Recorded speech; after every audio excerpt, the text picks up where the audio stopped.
Around 70 से 90 days बचे हैं तुम्हारे बोर्ड एग्जाम के लिए। अब ये वो टाइम स्टार्ट हो चुका है जहाँ पर हर बच्चा पैनिक हो रहा होगा। बट सही बताऊँ ना, असली टाइम अब स्टार्ट हुआ है तुम्हारा अपनी प्रिपरेशन को ऊपर ले जाने का। मैं टॉन्ट नहीं मार रहा, रियलिटी बोल रहा हूँ। पिछले 4 सालों में मैंने ऐसे हजारों बच्चे देखे हैं जिन्होंने अपने लास्ट डेज में स्टार्टिंग की थी और वो अपने बोर्ड एग्जाम में 90%, 95% तक का स्कोर कर चुके हैं। अगर तुम्हें भी ऐसा लग रहा है ना तुम बाकी सबसे पीछे छूट रहे हो, तो मेरी जान ये वीडियो तुम्हारे लिए। आज वीडियो हम बात कर रहे होंगे क्लास 10th के लास्ट डेज स्ट्रेटजी की। मैंने बताया ना बहुत सारे बच्चों ने लास्ट टाइम पे पढ़ के अपने बोर्ड एग्जाम को फोड़ा है, तो उन्होंने क्या क्या किया था वही मैं तुम्हें इस वीडियो में बताने वाला हूँ। तो सबसे पहले मैं तुम्हें बताऊंगा कि कैसे तुम्हें अपना अटैक मोड ऑन करना है। अटैक मोड मीन सिलेबस को कंप्लीट करने का एक सॉलिड प्लान। एंड उसके बाद मैं तुम्हें बताऊंगा कंसिस्टेंसी गेम मोड। अब इसके अंदर तुम्हें क्या क्या चैलेंजेस फेस करने होंगे वो सब तुम्हें अच्छे से बताऊंगा। पूरा प्रॉपर प्रैक्टिकल प्लान होने वाला है, कोई मोटिवेशनल वीडियो नहीं है ये। तो चलो फिर स्टार्टिंग करते हैं अटैक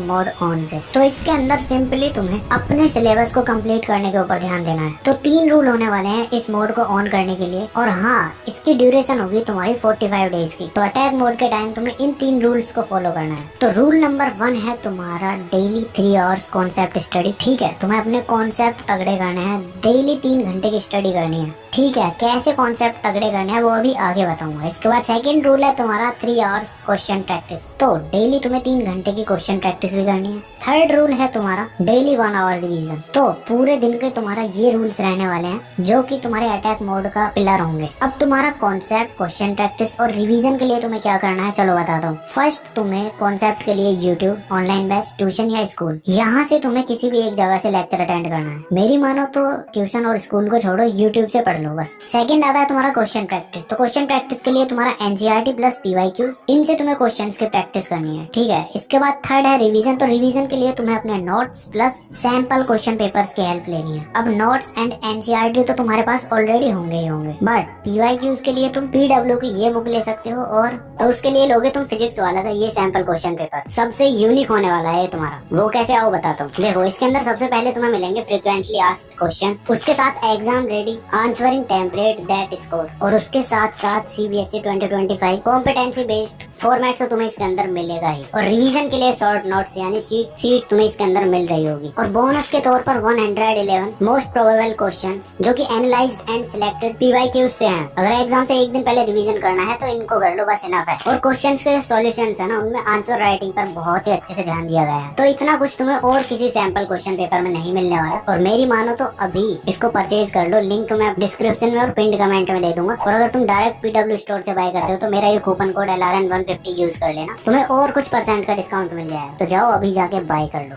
ठीक है, तो अटैक मोड के अंदर तुम्हें रूल्स पता चल चुके हैं क्या क्या करना है। कॉन्सेप्ट के लिए यूट्यूब, क्वेश्चन प्रैक्टिस के लिए एनसीईआरटी एंड पीवाईक्यू, रिवीजन के लिए नोट्स और सैंपल क्वेश्चन पेपर। जब इतना हो जाता है तो उसके बाद आता है इस वीडियो का सबसे इम्पोर्टेंट पार्ट, जो कि है अटैक मोड के अंदर की स्ट्रेटजी, जिसकी हेल्प से तुम अपने सिलेबस को जल्द से जल्द कंप्लीट कर पाओगे। इससे तुम्हें अपनी क्लियरिटी होगी कि क्या क्या करना है। ठीक है, तो सबसे पहले स्ट्रेटजी के अंदर तुम्हारा आता है सेल्फ स्टडी। तो सेल्फ स्टडी यार तुम पूरे दिन में 7 आवर्स की करोगे। अटैक मोड है ना, इसके अंदर तुम्हें ना तो कोई डिस्ट्रैक्शंस पालनी है ना कुछ। अब तुम्हारा पूरा फोकस होना चाहिए स्टडी पर। कुछ भी करो, कैसे भी करो, तुम्हें 7 आवर्स की स्टडी करनी है। कैसे करनी है? 1 घंटा तुम मैथ्स पढ़ोगे, 1 घंटा साइंस और 1 घंटा सोशल साइंस। एक घंटे तुमने कॉन्सेप्ट क्लियर करने के लिए लेक्चर देख लिए, तो तुम्हारे कंप्लीट हो गए 3 आवर्स। अब बात स्टार्ट होती है क्वेश्चन प्रैक्टिस की। तो 1 घंटा तुम्हें मैथ्स के क्वेश्चन प्रैक्टिस करने, 1 घंटा साइंस के और 1 घंटा सोशल साइंस के। 3 आवर्स की तुम्हारी ये क्वेश्चन प्रैक्टिस हो गई। एंड अब आता है तुम्हारा रिवीजन। तो 1 घंटा तुम पूरा रिवीजन करोगे जितना तुमने पूरे दिन में पढ़ा है। और स्कूल जाते हो ना, तो स्कूल में जाके हिंदी इंग्लिश सब्जेक्ट को तैयार कर लेना, मतलब उनको ही पढ़ना। बाकी फिर भी कंफ्यूजन हो रही है तो लास्ट वीडियो मैंने बनाई थी टाइम टेबल के लिए, उस वीडियो को भी जाके देख लेना। उसमें मैंने बताया कि पूरा दिन तुम कैसे मैनेज कर सकते हो। ठीक है, सेल्फ स्टडी के बाद आता है तुम्हारा कितने दिन में एक चैप्टर तुम्हें करना है। तो math, science and social science को मिला के मैथ्स में तुम्हारे यहाँ 14 चैप्टर, साइंस में तुम्हारे 13 चैप्टर्स हैं एंड सोशल साइंस में 19 चैप्टर्स हैं। अब तुम्हें एक चैप्टर को कंप्लीट करने के लिए 3 डेज लगाने हैं। मतलब मैथ्स एंड साइंस का एक चैप्टर तुम 3 दिन में कंप्लीट करोगे और सोशल साइंस का एक चैप्टर तुम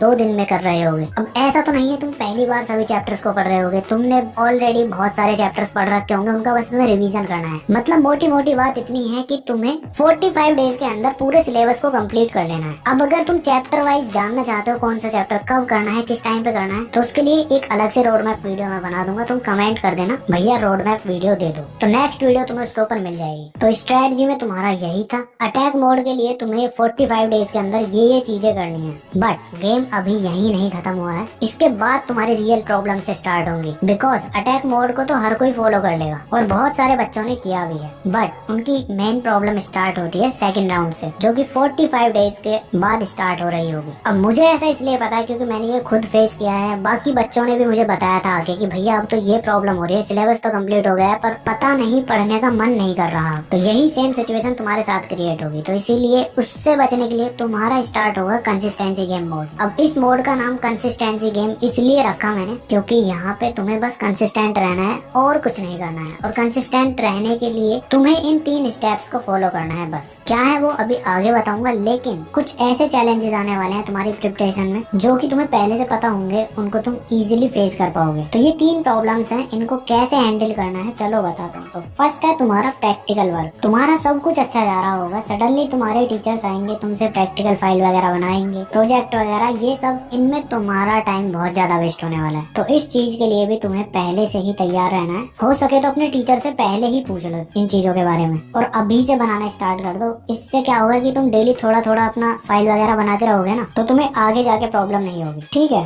तो सेकंड है तुम्हारा प्री बोर्ड्स। अब प्री बोर्ड्स को तुम बोलोगे कि यार भैया इसमें तो कोई प्रॉब्लम नहीं है, ये तो हमारी प्रैक्टिस के लिए ही है ना। अब प्रैक्टिस के लिए तो है, इसमें 2 कैच होंगे तुम्हारे लिए। फर्स्ट वन है तुम्हारा कि तुम्हारे मार्क्स अच्छे आ जाते हैं प्री बोर्ड में तो तुम ज्यादा खुश हो जाओगे। क्या करोगे तुम, यार अब तो बोर्ड्स में भी आ जाएंगे, तो अपनी प्रिपरेशन को ढीला छोड़ दोगे। ऐसे ही वहीं दूसरी तरफ अगर तुम्हारे मार्क्स गलती से भी कम आ गए ना, तो तुम चले जाओगे टेंशन और डिप्रेशन में कि यार बोर्ड्स में भी ऐसे ही आएंगे, फिर तो इतना मेहनत की कि मेरे फिर भी इतने लो मार्क्स आ रहे हैं। तो समझ गए ना प्री बोर्ड्स क्यों प्रॉब्लम है। अब इसके लिए तुम्हें पहले से ही तैयार रहना है कि कैसे भी मार्क्स आए मुझे फर्क नहीं पड़ता, मुझे बस अपनी प्रिपरेशन से फर्क पड़ता है। अपनी तैयारी में फुल रखूंगा, एग्जाम दूंगा और भूल जाऊंगा कि मैंने कोई एग्जाम दिया था। तुम्हारा मेन टारगेट बोर्ड एग्जाम होने वाला है। ठीक है, अब थर्ड है तुम्हारा fear of losing school life. अब तुम में से बहुत सारे बच्चे सोचते होंगे कि यार अब तो 10th हो जाएगी, हम सब अलग हो जाएंगे, यार दोस्तों के बारे में तुम सोच रहे होगे और इसमें भी तुम्हारा बहुत ज्यादा टाइम वेस्ट होगा क्योंकि ये नॉर्मल थॉट्स हैं, इनको तुम बड़ा बना रहे हो अपने मन में। फेयरवेल वगैरह इन सब में तुम्हारा टाइम ही वेस्ट होगा, तो इसके लिए भी रेडी रहना है। अब मैं ये नहीं कह रहा कि फेयरवेल में मत